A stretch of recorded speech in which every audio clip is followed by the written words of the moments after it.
This is the You Winning Life Podcast, your number one source for mastering a positive existence. Each episode will be interviewing exceptional people, giving you empowering insights, and guiding you to extraordinary outcomes. Learn from specialists in the worlds of integrative and natural wellness, spirituality, psychology, and entrepreneurship, so you too can be winning life. Now, here's your host, licensed marriage and family therapist, certified neuro-emotional technique practitioner, and certified entrepreneur coach, Jason Wasser. All right, y'all. Welcome back. Another wonderful, exciting deep dive into how our thoughts, our beliefs, our assumptions limit us from all the things that we want to truly allow ourselves to get, if we actually believe that we're allowing us to get, if we believe that we can allow ourselves to get there. And, you know, I'm really looking forward, as Christopher and I have been talking pre-game about all the wonderful stuff and the deep stuff already, that I know that what you're going to get ahead of you as you're listening to this is going to be quite powerful. So Christopher, thank you so much for spending some time. Yeah, you're welcome. Thank you. Thank you so much for having me. This is it. Yeah, that pre-game was fun. That's the game plan. And it's always funny of like, do I debate just like recording the pregame and not tell anybody that it's like, you know, not you, but like the people, just let them get insight into that and like see how natural a lot of these interviews get to be when you find like-minded people to spend time with. And I know you and I, just based on what I've read about you already and learned about you, is we talk the same game, which is already exciting. So I'm looking forward to that. So right off the bat, you know, let's just start with like letting people know, you know, your background, what you've been doing and how that kind of facilitated a transition into what you're doing now, because you organically come from a world where people are just opening up and talking to you the second they sit down with you. So let's start there. Yeah. Well, yeah. Thank you. So yeah, I've been doing so. I guess the biggest thing on the table is I've been doing hair for the last 22 years and I love it. I've always been a creative person. So people come to me and they just want like a complete overhaul, or they just want like, you know, Jennifer Aniston, Girl Next Door, classic beauty. And that's really where my jam is. I want your hair to be you, right? Like there's this saying, like, if your hair isn't becoming to you, you should be coming to me. And I love that saying, but so fast forward many, many years, right? I went through that whole arc of getting to know people and learning how to be a chameleon with everybody that sits in your chair, because they just tell you everything. And how do you be with things that people who may disagree with you bring up in your chair? And I found that I had a natural gift for that because I'm just naturally curious. So when the pandemic hit and the salons closed down, I found myself kind of like, I needed the rest. I just needed the rest. But once I had my rest, the thing that I missed was not hair. The thing that I missed was people. So when I was coming out of that restful state, I sent a message to my clients and said, look, well, you don't have to be sitting in my chair for us to connect and have a meaningful conversation. We could still do that. I didn't go anywhere. I'm locked in just like you are. And we have this amazing technology. We can still connect. And then that sort of like snowballed into like, oh yeah, this is really what I love. So how can I have more conversations with people that isn't around vanity, around like an external sort of perception of who we are? How can I have these conversations that really get to the core of who we think we are and help people along that path? Because that's I think what we're all dealing with, right? Like, who am I? What is my purpose? Why am I here? What's the meaning of life? All this stuff. And so I became certified as a coach, and now I work with people trying to help them break down those social conditioning rules that we inherit. Like, you should or shouldn't do this, or you have to be this way, or you can't be this way. And personally, like growing up, I'm gay, I identify as gay. And I've watched the progression of my community go from LGBT to LGBTQ to LGBTQ plus, LGBTQ plus to IA. Like, and now I'm 43 years old, wondering like, how many letters of this acronym do we need before we actually understand who we are? And once we choose a letter of that acronym, does that mean now we're locked into that identity? Or do we get to be flexible, or is the letter really not who we are? Just now we're looking for a place to fit in because ultimately people feel like they don't belong anywhere. Yeah. That's so powerful, because even identifiably as a therapist, where, you know, I remember in graduate school when we went to our internship on campus, and I remember that we had the clinic, and if you want, that was like the prestige if you do the in-house student clinic on campus. And I remember that when they said, if you go for the interview with the professor, don't say you do eclectic models. Right. And I know, like in different, like helping, right, there's different like styles, right? Even the hairstyle, right? There's different, you know, styles of training. And they say, do whatever you do, don't say that you do eclectic. Pick a model. Even if you're not great at it, show up and say, this is what I'm going to do. And really, at the end of the day, it was like, that was such an interesting paradigm of, even if you don't know how to do it great, you still got to pick something. Now, their intentionality wasn't, you have to be this, but the opposite was, we don't want you to be a jack of all trades, master of none either, because there is usefulness with at least starting to start somewhere, with identifying somewhere. But I love hearing what you're saying about the duality of that. Right. And I wonder, because I've seen this I'm, you know, a little bit older than you, I'm 45 now, that where I started and where I wanted to define myself as a professional has now evolved and is outside the boundaries of what I originally started off at when I came into this field, to say, okay, now this is how this is limiting me. These are how these trainings are limiting me. These are how my approaches are limiting me. As you and I were talking about, you know, some stuff that I would jokingly say with clients, right? So, so I'm wondering, like, as people are looking at it, like when you are even doing that for yourself in that process, where was that? I mean, besides the fact that it was right, the pandemic, and there was isolation, underneath it all, people are looking to connect. Yeah. Right. And yet at the meantime, that environment that you were coming from of having to be isolated, and a world around us that was isolating us or making up people different and other, you were searching for the connection. And it sounds like the people you were working with, you highlighted that with that. No, you're really looking for something else. How did you start noticing that one for yourself, that like, I started here, but really, you know, when you're, you know, obviously great at what you do, and then saying, well, maybe that's not enough anymore. Maybe that limitation is not enough for me anymore. Well, yes, it was probably 9 years ago, I started to wonder if this is all that there was for me. Am I going to retire as a hairstylist? How long can I stand behind a chair on my feet all day with my arms up and, you know, all this stress in my neck that I'm carrying, and like laughing with clients? It's fun and all, but like the physical toll it takes on my body. So I was already looking at like, can I see myself doing hair when I'm 55, 60 years old? And what kind of hair would I do? Am I going to be that irrelevant hairstylist that's like, you got to have a perm? Although I don't do perms, but, you know, I started like, something wasn't working in my relationship. And so like most people, I set out on a course to fix it. And so I started like leaning into personal development and learning a lot about myself. But I realized that the first 3 years of doing that, I was learning about mechanisms that I could use to fix him, not realizing that the issue in my relationship, although he contributes as well, is the fact that I'm still showing up as the me that I thought I should be, given the upbringing that I had. Sure. Right. And so that just naturally progressioned into like me, like trying to chip away at all the stuff that wasn't really me. And I heard this really great, and it was a razor cutting class, and it wasn't even in the realm of personal development, but he told us a story about how, like the angel in the marble. Are you familiar with it? Yeah. That you just stare into the piece of marble and you chisel until you set the angel free.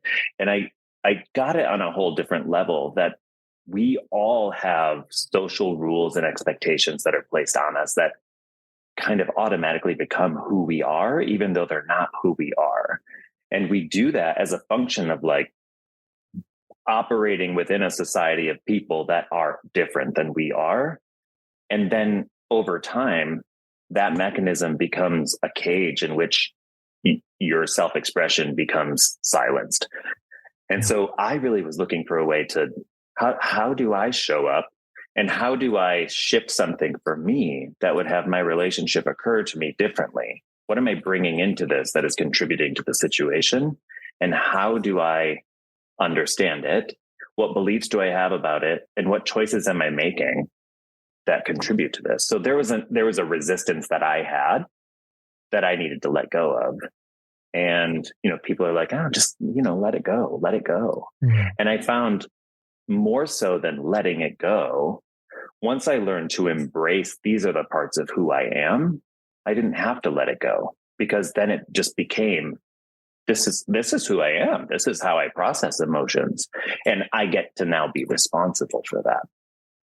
And when I started to become responsible for the way that I showed up with other people, everything started to change.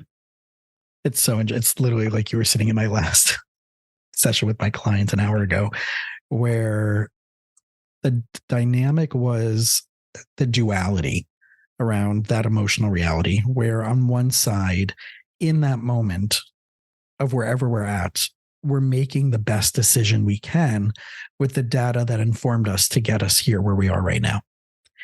Mm-hmm. And on the other side of the coin is the full ownership and accountability that if it does work out, great. And if it doesn't work out, we still have to take that full ownership of accountability of what got us there for it to also not work out. So the duality is really like, and it has to be a loving nuance. It can't be, I can't believe I'm such an idiot. I can't believe I did that. It's like, no. With what you knew and everything that you allowed up to that point, that was, of course, the best decision we can make in that moment. And if it doesn't work out to your advantage, how do you take full accountability of allowing that to be the data set and the point where you made that decision, so you can move forward and do something differently from there if it's not getting you closer to the desired outcome?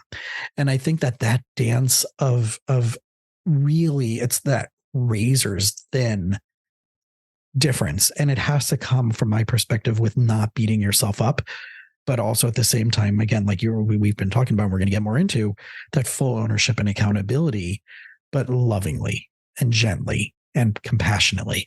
And I think that's one of the biggest difficulties. I'm sure you've had it. Like, I'm sure that there's been like back in the day when you were still working and when you're still doing hair, right? But if it's still the idea of like, that haircut came out good and the client is really happy with it, but I could have done better. Yes. Right. And even though they might be happy about it, but they don't even know how much better you could have done, or you're like, oh my God, I screwed up this little 1 millimeter, right? It could be that like small, this one little micro millimeter is off, and I see it because it's my vantage point, and they'll never see it, and it'll grow out in a week. But for that week, I'm going to be thinking about how I screwed that up, and therefore I screwed up everything. And hopefully, right? Having terribles. Right, that's it. I should just quit. And right, we have that. So what was that? Yeah. What's that nuance, right? For you, like where you start, like what's that tool or that trick that you've learned to lean into that, to find that recalibration for yourself and how you're helping that with others? Oh, that's a really intense question. It's like, and I'll acknowledge that I feel a little bit pressure. Like there's this one thing that happened. Yeah. Well, it's not, right? It's not a sudden transformation, but in the world of duality, right? I was giving, even the name of your podcast, I was giving it a lot of thought coming into this conversation about like you winning life. What does winning mean? And like, right? Like, and we have this duality, the understanding of the opposite of winning is losing. Yeah. But what if it wasn't losing? What if the opposite of winning was learning? What if you either fucking crushed it or you learned something from it so that you can crush it next time? So you didn't really lose. And so I think just naturally I'm always devil's advocate, silver lining, whatever you want to call it. Dualist. But I'm always looking for like, there's another way to see this. And so like the practice of reframing is really powerful. So when I started to understand that the way that we use language actually creates the world as we experience it, and the way, not just like how we describe what it looks like, but how we describe how we interact with it, those words that we choose to describe the world out there are clues to your inner world. right? Like, is the world happening to you, or is it happening for you? Is it co-created? Right. Co-created. Yeah. And then I bump up against people all the time who are like, I could never like create a world like that. And I'm like, but you don't understand that you have been creating your world this entire time, right? It's like the artist never knew he was an artist. Right. But yeah, all the while creating art along the way.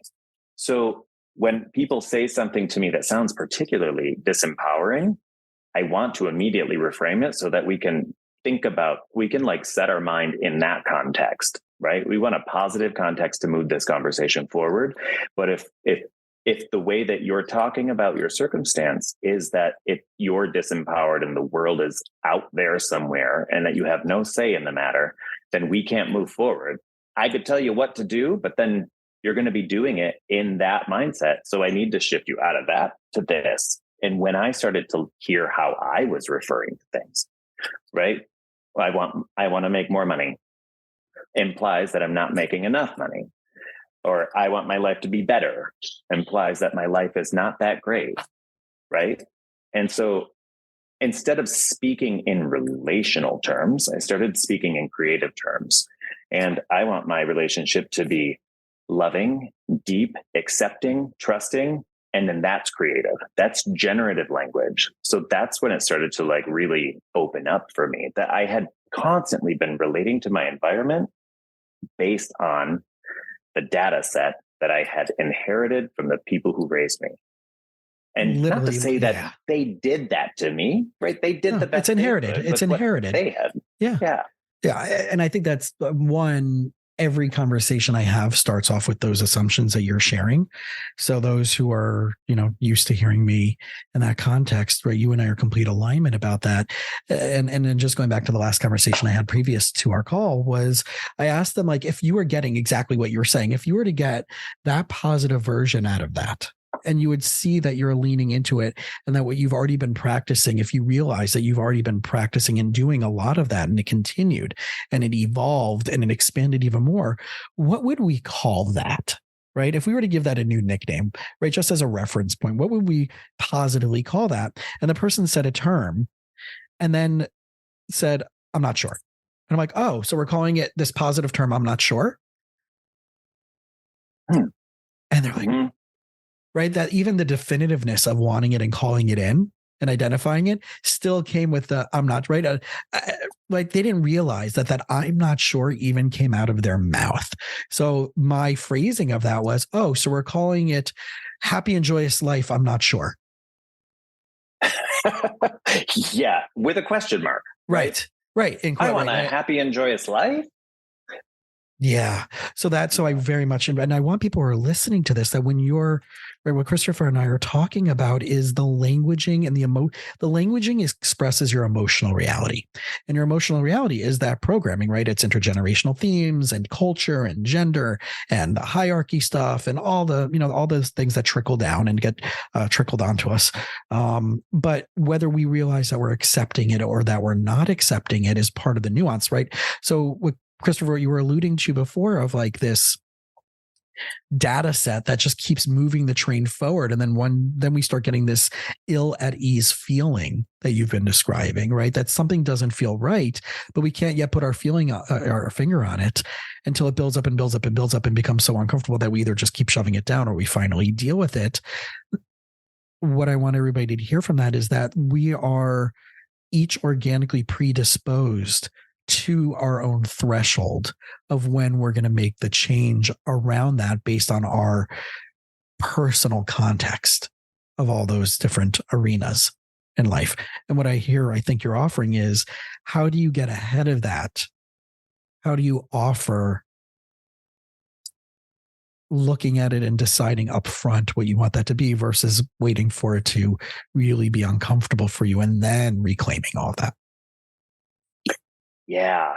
Wouldn't it be great if you could just interrupt it immediately and just say, I recognize where I am, awareness, and I know that the beliefs that I hold right now are contributing to everything that had been going on. So what is it about what I believe that I'm now aware of that is going to inform the next choice that I make? Right.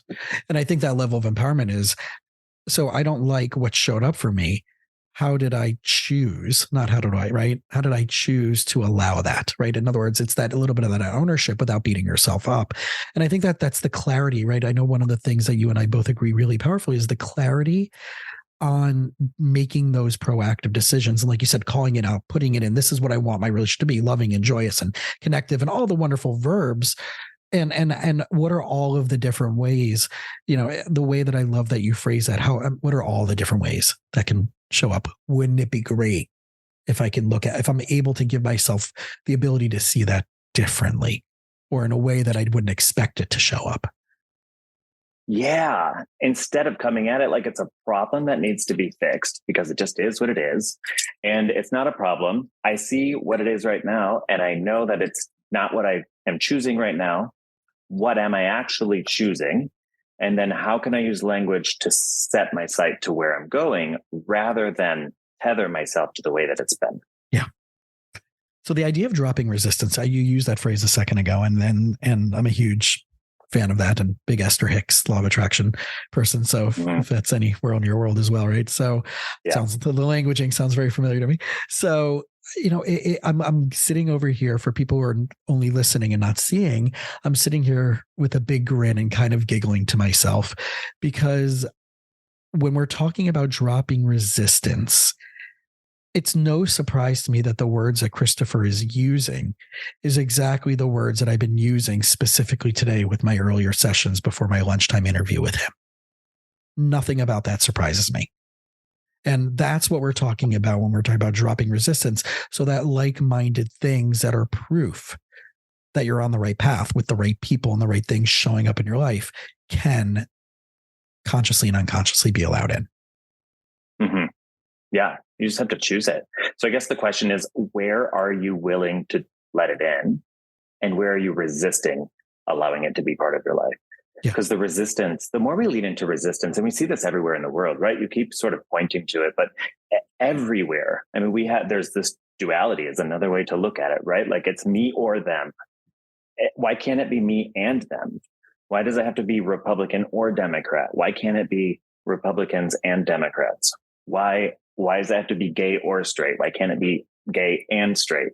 Yeah. Right? Why can't we all do exist, but the conversation sort of presumes that one of us shouldn't at any given point, right? And so now we have this resistance, and the resistance, the more you resist it, and then I'm resisting your resistance, and now we're just like that vicious cycle. Yeah. I love the example of what do you call a person who's never smoked before? A person who has never smoked before, I guess. Right, but we have the people who smoke and people non-smokers. But think about dominant discourse, because until 20 years ago, the normative socially accepted thing, at least here in America, was you got on a plane in the 50s and 60s, you smoked, you went into the office, right? Mad Men, think of that whole area. I was just going to say Mad Men. Right. So, that was the dominant, right, baseline normative. So to not smoke was not normative. So if you didn't do it or you stopped doing it, you became not that. Mm-hmm. And therefore, when someone is quitting or deciding to no longer be a lung polluter, right? They're not going from lung polluter to clean air breather. They're going from a smoker to a non-smoker. So there's still their relationship of their own identity, which I think makes it much more difficult to quit, is because they still have an identity in relationship to the thing that they no longer want to be in their life. And they're always calling up the relationship to that and the theme about that and the word, right? Smoking is still a constant dominant word. Non-smoking, non-smoker, right? So non-drinker, non-user, right? Whatever this, possible substance can be, right? Mm-hmm. I no longer eat sugar. Oh, okay. So what about, what, right? Oh, no, I'm avoiding, right? Like I'm gluten-free, right? Okay. Well, then what's a better, again, like the positive version of a term for that maybe might be more strategic for that versus, right? Whatever, we've got to come up with a good, cool terminology for that instead of being gluten-free, dairy-free, life-free, right? Pro meat. right. Plant-based, right? Whatever it might be, right? As opposed to vegan or vegetarian, I'm plant-based, right? That's the new terminology, right? And even when you're talking about like climate change before, climate change it was even co-opted from that term actually came out of the Republican Party, not to when it was the idea of like global warming, but climate change came up, and then the Democratic Party readopted climate change as the bare minimum baseline because it was the least resistance to the people that came up with the term that was against the word that they originally came up for, which was global warming, which is the scientific fact of global warming. But the term climate change became a spin by the non-Democrats to, no, of course climate's changing. Climate always changes. And like, so therefore, but then we on the other side of the coin said like, oh, well, we're going to use that word now. But then it becomes disadvantageous to the essence of what you're trying to accomplish in the first place. Very interesting when you learn the history, those who are listening, if you learn why, especially now with politics and everything going on, why certain buzzwords are so advantage and so strategic, because it takes away from the original goal itself. And that becomes a new thing to fight over versus the actual thing that needs to get handled. Yeah. And we saw it most recently with defund the police, right? The resistance to like, why would we take money away from the police departments? I mean, there's many reasons why we could reallocate funds. And now the conversation has shifted to reallocating funds. That only these people want to completely exactly. Right. It wasn't about, well, what about the mental health stuff and the community engagement and the relationships, right? Because it then goes to extremes. And I think that goes back to what you were saying about, right, the LGBTQIA plus community, where is there going to be another thing, or is there going to be any type of new branch and any type of, we need to find our community. We need to find our group of people that we align with that makes us other. And that, I think that idea of we're living in a world of, in order for us to be healthy and happy, we need to end the other. Yeah. Because none of us really exist in a vacuum, right? I mean, whether we like it or not, we are all on this ball of Earth spinning through space. I don't know how fast it's going, right? But we're here. What are we going to do with it? I mean, are we going to spend our time constantly like at odds with each other? And what do we really hope to change? People talk about like we're destroying the planet, and I think, what's good? The planet's been here for way longer than we've been here. We are not destroying the planet. If anything, the planet is reclaiming itself, right? We will be gone. The planet will still be here. It will just balance. Yeah. What we need is balance. I think that's what we need. We need to find somehow to create more balance socially, politically, globally, but it's never going to exist out there unless it exists in here first. So how then do we find balance within ourselves? Well, I think what you and I are kind of offering everybody in our worlds, and what we're offering the listeners today, is that we don't have to play by the rules of the construct that's been given to us, right? It's not Democrat or Republican. It's not this or that. It's not vegan or meat eater. It's not, right? These polarity, you're either this or that paradigm. We don't have to willingly agree to play by that. And it sounds like from the beginning of our conversation to now is that that's the level that you want the people that you're partnering with to realize and to play at. Yeah, to deconstruct all of that, which has already been constructed. And if you reconstruct it in the same way, that's great. But knowing that you did it with intention, your own autonomy, like you're making these choices for you, it's perfectly fine if you recreate it. But continuing to operate within this sort of inherited paradigm that might not work for you is kind of it seems like madness to me. Mm-hmm. Right. So, and you were talking about it with that conversation with your couple before. It's like, is it this model, or is it this model, or is it this model? I'm like, can we just like get rid of models altogether and just say, what is it you want?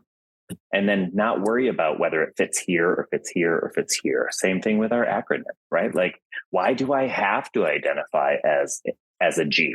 Like, why does it even matter to you what my identity is? I get that it matters to you, but am I seeking to put it on so that I feel that other people understand me, or that I feel like I fit in?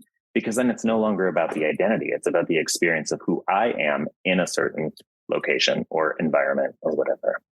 And I think that struggle of duality is, it's even the idea of like what type of therapy and what's coaching and what's that, right? And what's personal development and where do I get right? The fact that you can get a life-changing personal development insight from, like you said, from an experience that had nothing, that was more of a clinical, so to speak, right? A practical clinical training in your world that is not about personal development, but you were able to find that metaphor so powerful that it does transform.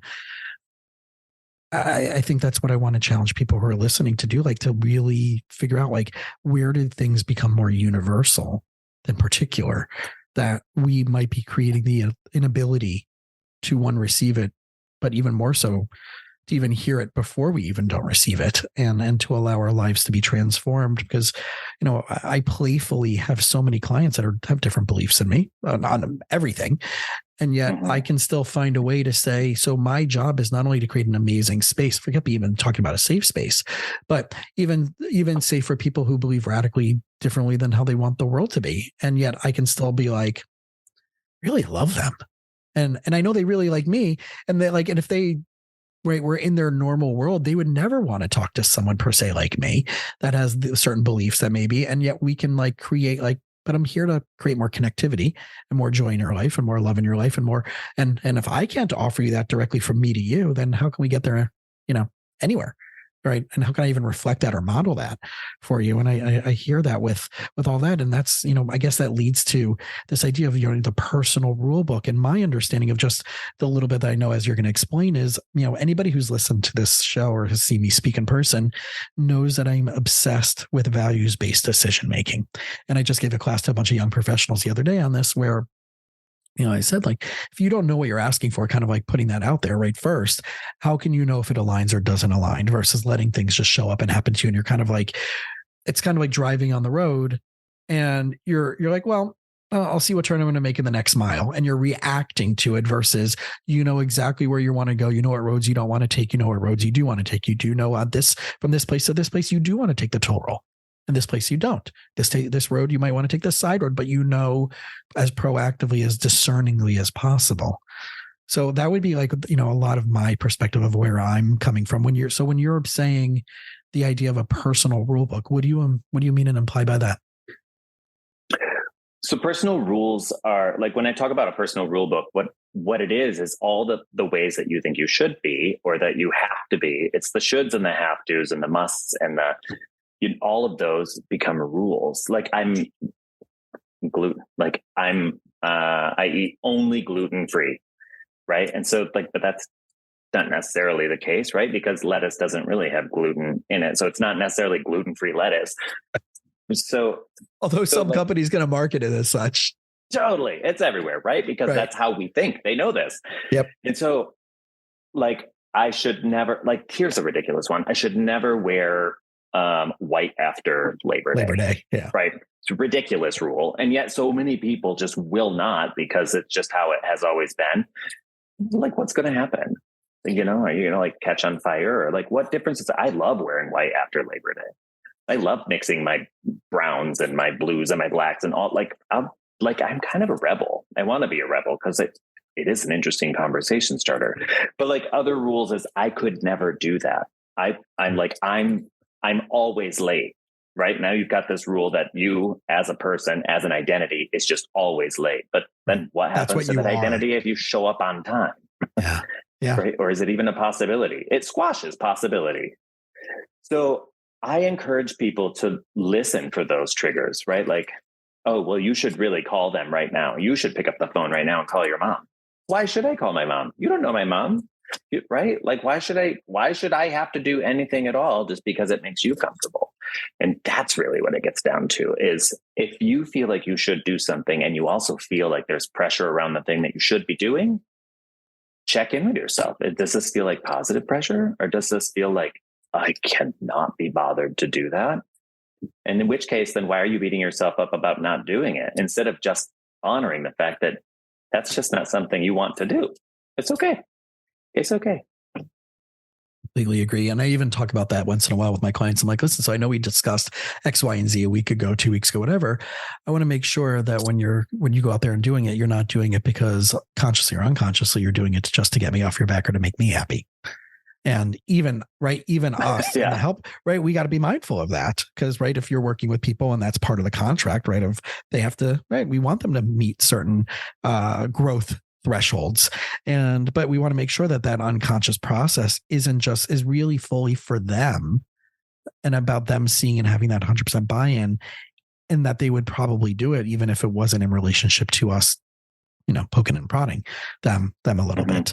And yeah, the wording and the expression, right, the emotional reality and the context and all of these different things of creating our construct, that whole idea of like, social constructionism and our reality is based on our beliefs, and our beliefs, right, just get reinformed or not.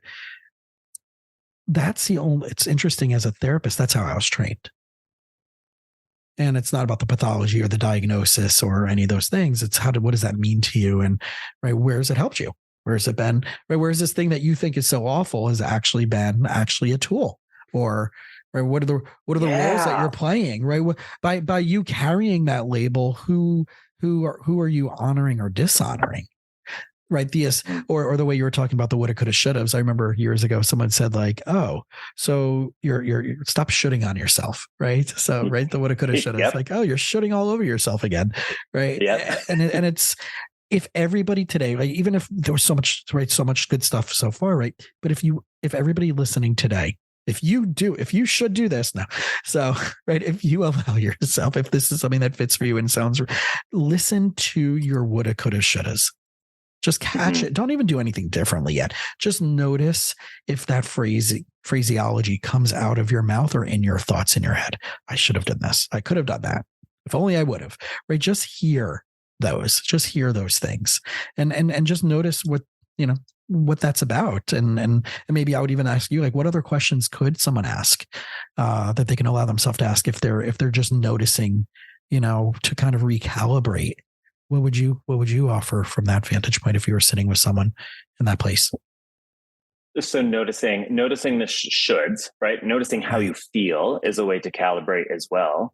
And so somebody, I didn't realize this, that I've always known it because my experience has been that I've been a very emotional person my entire life. And I'm like, oh, I'm an empath. Oh, I'm a highly sensitive person, or like all these labels, right? Still. I'm just like, yeah. I am. And I'm like, yeah, I do. I experience emotion kind of intensely. And it's a lot for people to be with. And believe me, I get it. It's a lot for me to be with. So thank you for sitting with it. But also, what now do I do with it? Right? Noticing how I feel, checking in, like, does this feel right to me? Is this mine? Was a big question. Because as somebody, and this is all out of noticing my conditioning, growing up in a Irish Catholic family in a Catholic religion where there's a lot of guilt and shame and all the rules and the commandments and the this and thou shalt and thou shalt not. Starting to deconstruct that, I realized that really what they were creating was me becoming a people pleaser. And so I struggled with being a people pleaser for so long. And when I wanted to stop being a people pleaser, I realized that it started to piss people off because I was no longer pleasing them. And that was confronting to me. Now I'm a bad person because I'm upsetting them, when in reality, they're upset because I'm not conforming to the person they think I should be.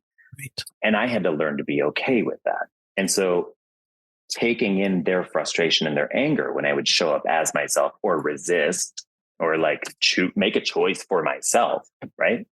Noticing how I felt, I would notice how they felt. And then I would feel that too. And then I was like, I'm a bad person. Because they felt bad. Right. And I'm responsible for them feeling bad. Mine. Yeah. Yeah. It's not my circus. It's not my monkeys anymore. Nope. So great phrase. Where are you willing to take responsibility for what you want to feel? Do I want to feel this way? No. What am I willing to do differently? These are important questions, I think, when you look at your rule book. Why am I doing this? Like, interrogate your reality. Get really curious about the way things are and see if there's anything that you're willing to do differently that would change it for you. Yeah. It doesn't even have to be about other people. And I think that I would just want to remind, like, I know my predisposition is, I guess a year and a half ago, height of the pandemic, and I'm working from home, and I'm sitting at this desk, and I go, at the end of the day, I had a great day. It was a Monday. It was definitely, I even knew it was a Monday, that it was session after session. It was just a good day, and I was present, and I was really on an A game to be able to be, serving powerfully. And I remember going to the bathroom, and this voice, I don't know where it came from, was like, you just ripped everybody off.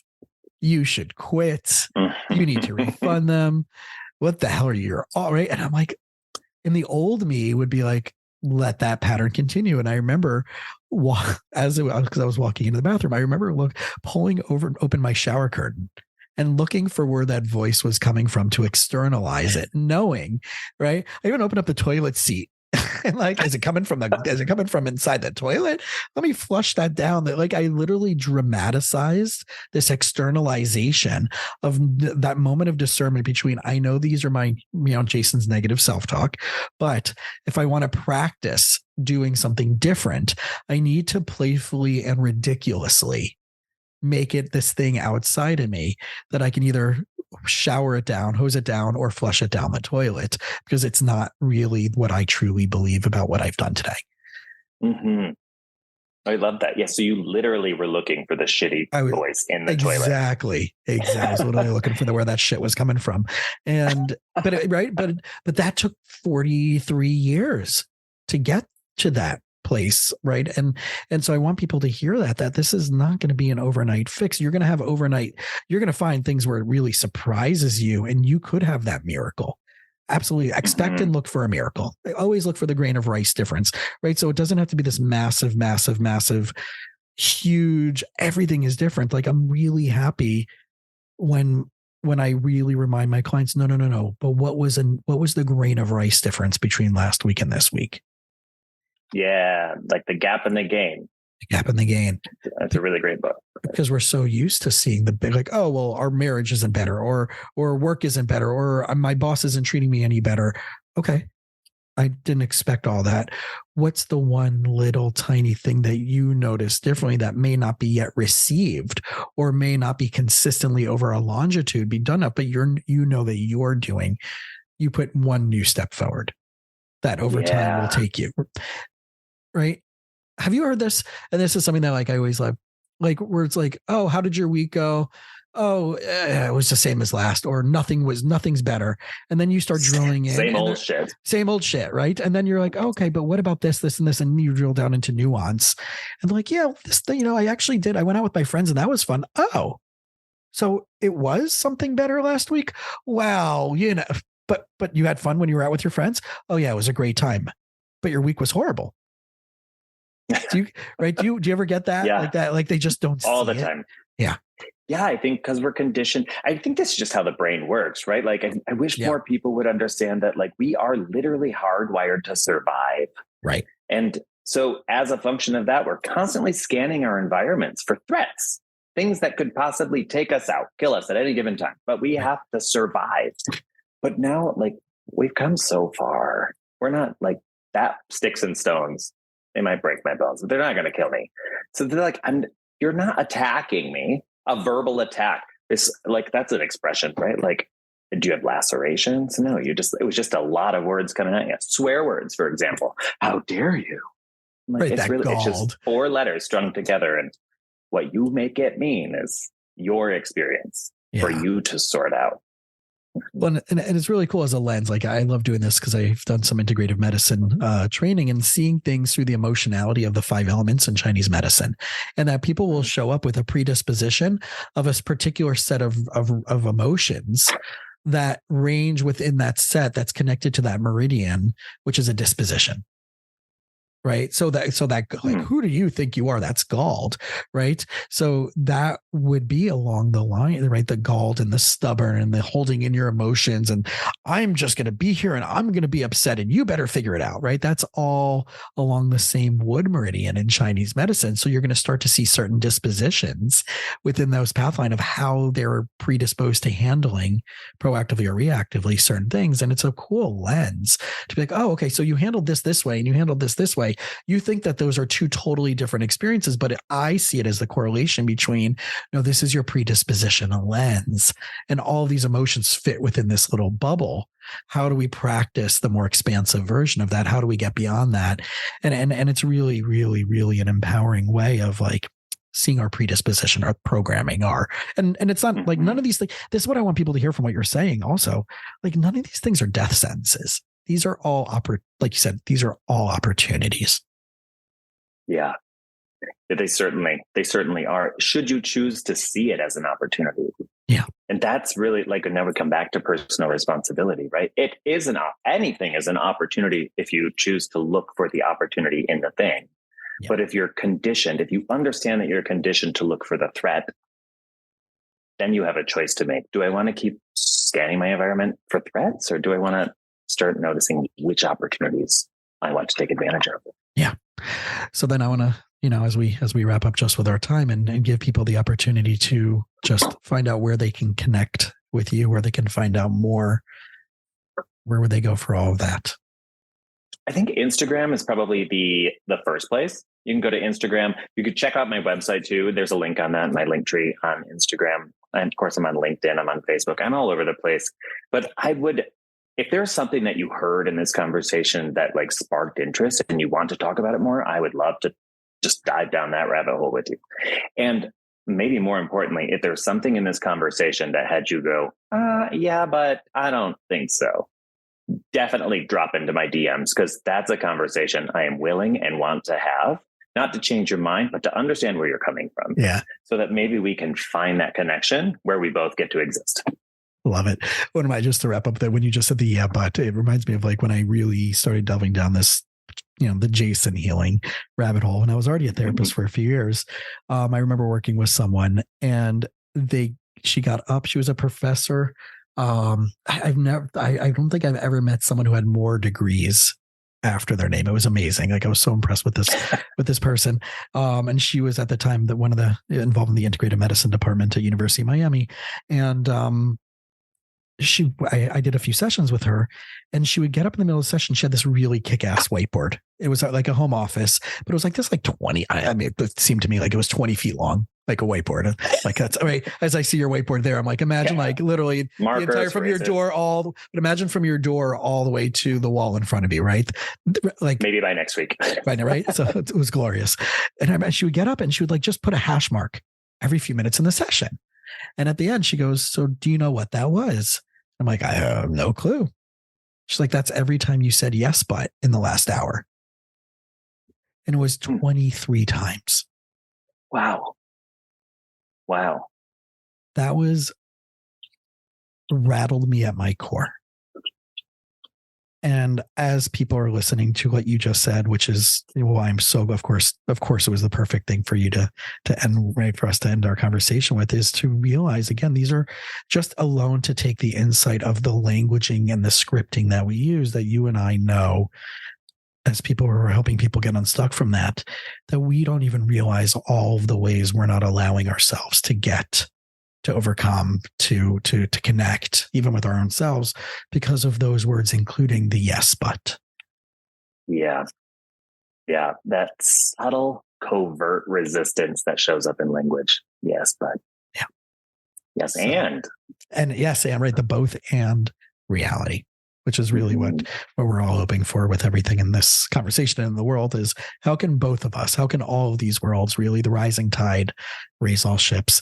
And with that, I really do want to thank you for our time, two, for the insights and doing the journey, doing the work where it's not only obviously affected you, but it's obviously had a massive impact on the people that have been working with and will continue to work with. And I really am happy and excited to see and meet more people who are on that journey as well. So thank you.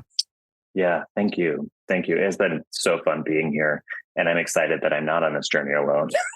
And I'm sure I will see you out there in that rising tide. Awesome.